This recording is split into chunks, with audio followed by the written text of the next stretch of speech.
Some mornings feel heavier than the night before.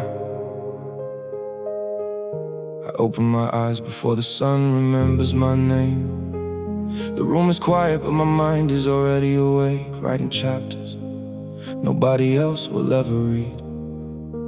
Every silent second sounds like a warning, even though the world refuses to move. I keep chasing answers hidden inside the stillness, while shadows become stories I accidentally believe.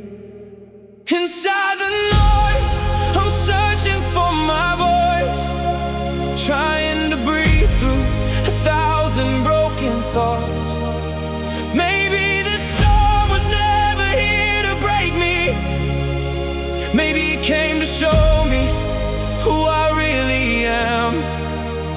Yeah.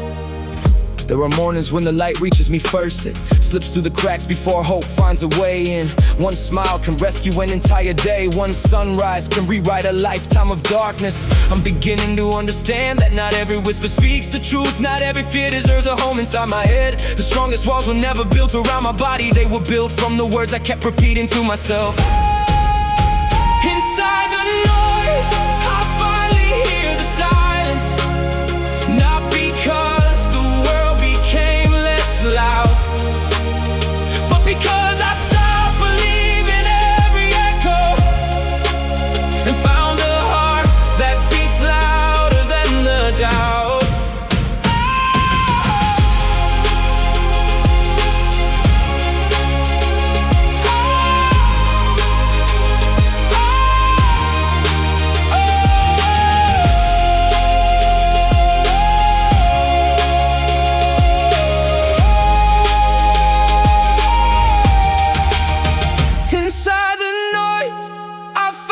Different ending. The storm still follows, but it no longer knows my name.